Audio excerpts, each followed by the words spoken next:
Dow Jones and S&P 500 hit record high driven by IT sector. Asian markets opened largely higher while the gift Nifty is suggesting a mild positive start for the Indian market.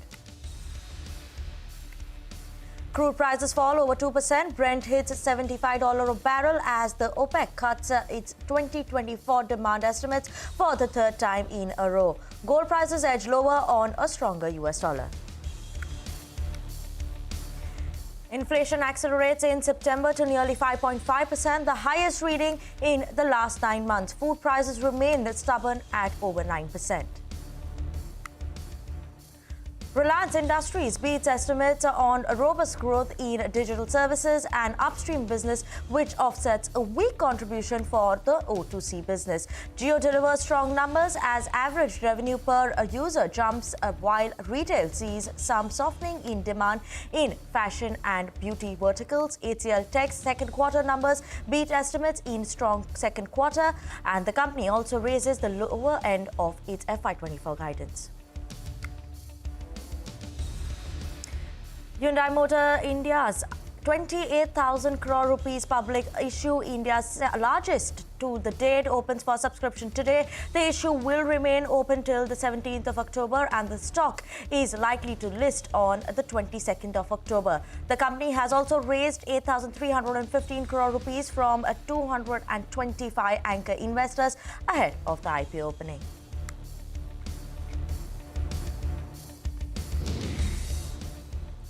Hello, good morning. In the Mumbai News Centre, I'm Vinny Motiwala and you're tuned into Power Breakfast on CNBC TV 18. Let's look at how the Asian markets have opened up, and seems like a positive start at least coming in for the Asia Pacific market. Taiwan index opened up with gains of 0.7%.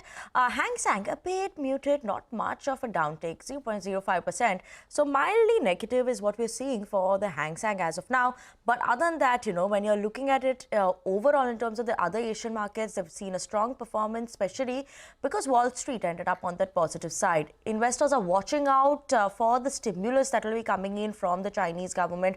How is that going to be shaping up? Yesterday, we had seen the China market on a positive uptrend. Is that going to be continuing, or will we see that recovery coming in for the Chinese market? Is something we're watching out for. Also, the benchmark indices, whether you look at it in terms of Australia, Japan, they all have opened up on the positive side. So Nikkei is also trading positively, ASX 200 trading with decent gains as of now, and US futures slightly advanced and slightly on that positive bit, but keeping an eye out on that.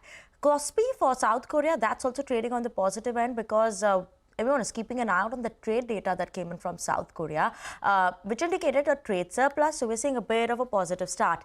Nifty implied open gift Nifty is indicating a positive, mild positive start, not much of an uptick, just 20 points. So let's keep an eye out on that. At least muted to a positive start, positive bias is what we're seeing as of now for the gift Nifty. So interesting to watch out for how our Indian markets are going to be performing. And in the US markets, Wall Street that ended Monday's trading session higher. The Dow Jones added 200 points to rise to fresh record highs, closing above the 43,000 mark for the first time. S&P 500 that also closed 44 points higher and also closed at record high levels. Nasdaq that gained nearly 160 points at its close, and investors are going to be keeping an eye out on the banking names, whether in Goldman Sachs, Bank of America, Morgan Stanley. All these companies are set to report their numbers within the next 2 days, and despite the fresh record highs seen in Wall Street, investors remain quite anxious against the backdrop of the presidential election that will take place in 3 weeks. So that is something that we are keeping an eye out on. That's the global market action that, we are keeping an eye out on overnight as well. Cues that will be impacting the Indian markets. What is that we're watching out for? We have a team of researchers who's joining in with us this morning on in terms of how the trade setup is looking like and the stocks that are likely to be in focus today. But first up, coming to you, Urvas, good morning. And what are the important cues that we're keeping an eye out on and need to watch out for today's day?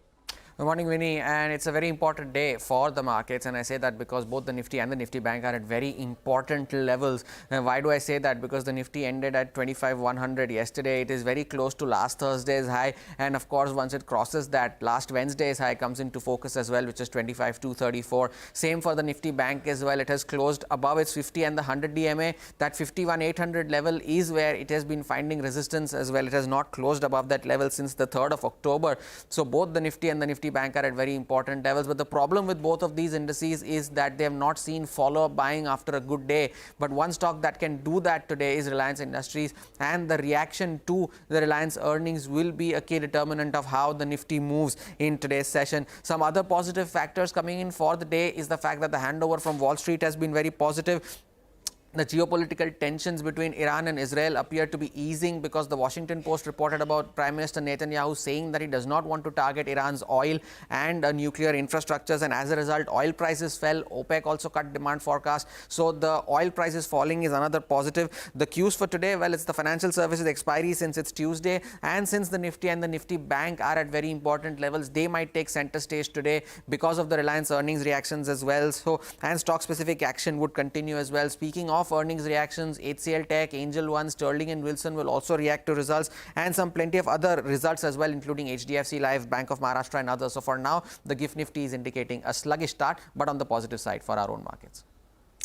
Thanks so much for that, Hormaz. But let's move on and go across to Vamakshi, who is joining in with us with those list of stocks that you should be keeping on your radar today. Vamakshi, good morning.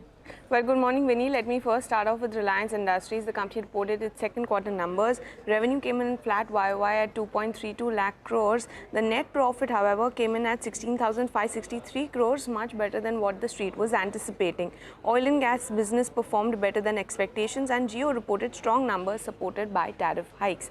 Apart from that, HCL Tech is the next counter we're watching out for. CC revenue growth came in at 1.6%, much better as compared to estimates of 0.6%. Revenue beat in turn drove a 150 basis points quarter-on-quarter improvement in its margins. Margins came in at 18.6%. They also raised their lower end of FY25 revenue guidance at 3.5% to 5% YOY in CC terms.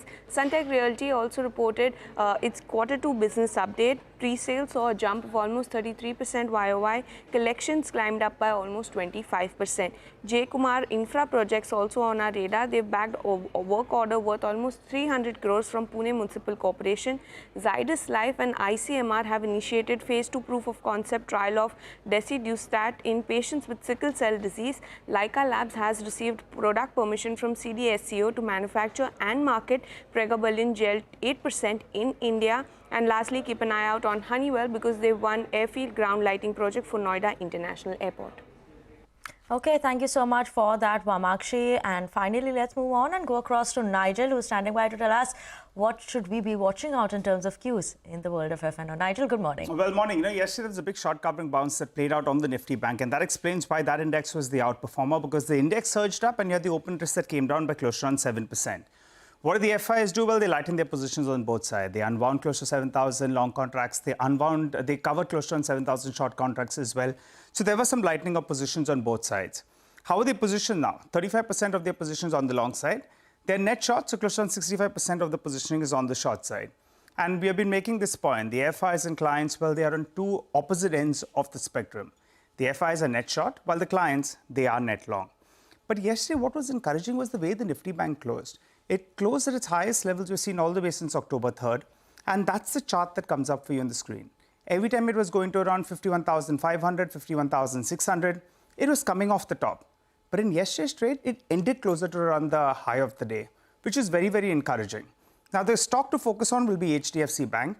Yesterday, it conquered the 50 DMA. It's very, very close to the 20 DMA. It needs to get past that. It'll give the Nifty Bank as well momentum. So that's the stock to watch. And with regard to Reliance Industries, well, that one's been under pressure. How much of the bad news is in the price? So that's going to be important. And the other cue that we track today is the Nifty Financial Services Index, because that plays out the weekly expiry. The key levels to track, well, they're up for you on the screen on the Nifty. And as we mentioned yesterday, towards the final minutes of trade, a few stocks will go into the FNO band and bang on. All three of them come up for you on the screen. Back to you. Thank you so much for that, Nigel. Surely keeping an eye out on all those FNOQs. But on that note, we're going to slip into a very short break. But don't go anywhere, because after the break, we will talk about the largest IPO in India, that is Hyundai Motor India. And that opens for subscription today. So stay tuned in.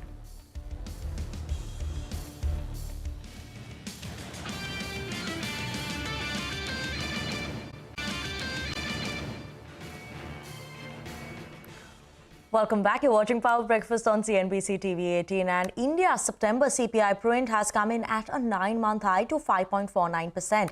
Also way above the CNBC TV 18's poll of 5.22%. Ritu is joining in with us to give us all the details about the data. Well, yes, inflation for the month of September at a 9-month high has surprised on the higher side. RBI had factored in a 5% plus kind of a number, but at 5.49%, the CPI print has even exceeded street estimates of 5.22%, according to a CNBC TV 18 poll. Now, this brings the second quarter inflation average to about 4.24%, and that makes it around 20 consecutive quarters where inflation has remained above RBI's target of 4%. Now, some of the jump in September is base effect normalization, but the main culprit, unexpectedly, is high food prices. Food inflation has been a persistent challenge, and it rose 9.24% annually compared to 5.66% that we saw in August. And within the food basket, vegetable prices shot up by a steep 36% over the previous year. The other pain points were cereals with 6.8% inflation, eggs 6.3%, pulses 9.8%, and fruits 7.7%. Clothing, footwear, housing, and light, they were all within the 3% mark, with fuel inflation declining. Now, core inflation, which is headline inflation minus food and fuel, is also gradually inching up to an 8-month high of 3.5% as of September, but this is along expected lines. So high inflation in September and a similarly high 5% plus kind of a number expected in October is precisely why we got that hawkish pause from the Reserve Bank of India in October. And for now, the street is divided on when the rate cuts may start, some expecting the window to open in December and others even later. Thanks so much for that, Ritu. Let's move on, and we have Reliance Industries that reported its second quarter numbers, registering a steady performance across sectors. We have Rima joining in, Sonal, I beg your pardon, joining in with us to tell us how the numbers were looking like. Sonal? It was a good set. If we talk about the profit number, it has come in better than what the street was working with. O2C business continued to be under pressure because of lower petchem margins and oversupply situation that we've been seeing in the markets as well. The consumer business reported soft revenue growth, but something that was good was the EBITDA growth that this business saw this time around. Jio reported strong numbers supported by tariff hikes, and profits were up 20% as well for this business. Let me take you through the consolidated numbers. Revenues flat at 2.32 lakh crore rupees. EBITDA came in at 39,058 crore rupees. Margins better than estimated at 17%, and profit number that came in at 16,563 crore rupees. The poll was somewhere around 15,500 crore rupees. For the auto chemicals business, as I said, it was under pressure due to demand supply situation, something that we've seen across the industry, and that's why the EBITDA was down 24%. Margins came in at 8%. But the oil and gas business did much better than what the street was working with. It has been continuously performing really well. The revenues were down 6% because of lower gas costs. However, the EBITDA increased by 11%, better than what the street was working with. And margins came in at a multi-quarter high of 85%, which compares with 72%. So it's the oil and gas business, the digital business, and the Jio business, which has supported growth this time around. And auto chemicals has done better than the worst expectations that the analyst community had because of industry pressures. Additionally, the company has also notified that their first new energy gigafactory is on track to commence production of solar PV modules by the end of this year, and this is something that the street has been looking forward to and could add multiple EPS upgrades for the stock going forward. But overall, it was a steady set from Reliance this time around. Thank you so much for that, Sonal. But let's move on. Hyundai Motor India's 27,856 crore IPO, which is the largest till date, is opening for subscription today. Sudarshan is joining in with us to give us the details about that. Sudarshan, good morning. Hyundai India may be a new name for capital market, but it's a household brand that has long captured the Indian market. Once a formidable competitor to Maruti's iconic 800 with its Santro model, Hyundai has established a strong presence in India over the decades, and now it's ready to make capital market debut with the largest initial public offering in Indian history. The Hyundai India IPO of nearly 28,000 crore rupees will surpass LIC's initial share sale of rupees 21,000 crore to become the biggest ever.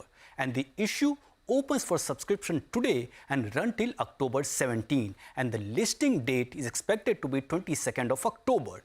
At the top end of price band, company is likely valued at rupees 1.50 lakh crore, and this fully offer for sale issue allows promoters to offload 17.5% of equity, totaling 14.2 crore shares, reducing their stake from 100% to 82.5%. The anchor book for the IPO, which is open for bidding yesterday, has a size of 4.2 crore shares. Also, the IPO allocation includes 50% for qualified institutional buyers, 15% for non-institutional investors, and 35% for retail investors. For employees of Hyundai India, company has announced a discount of Rs 186 per share to apply in the IPO.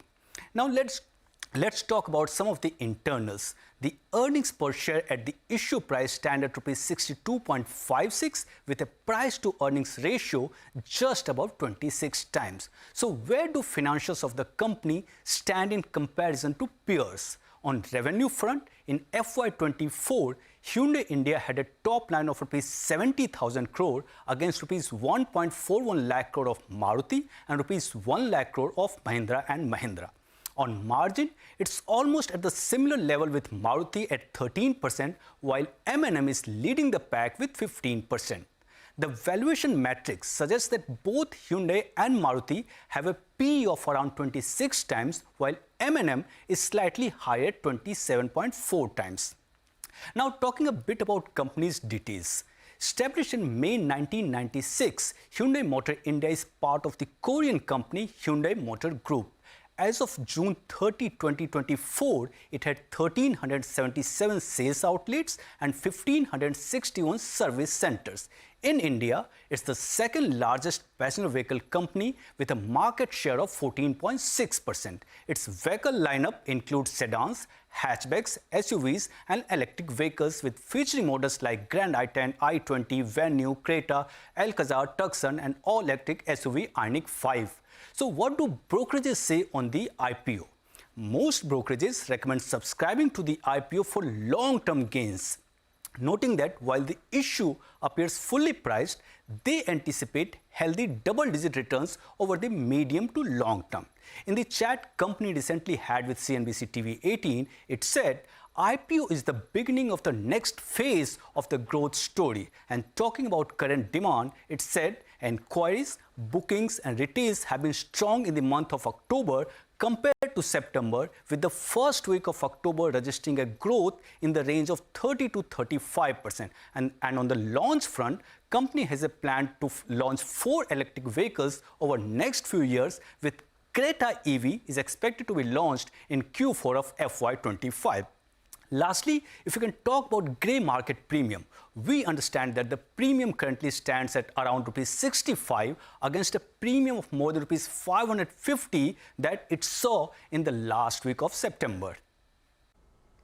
Thank you so much for that. But on that note, we're going to slip into a very short break. Don't go anywhere, because after the break, we'll talk about the cues from the world of commodities.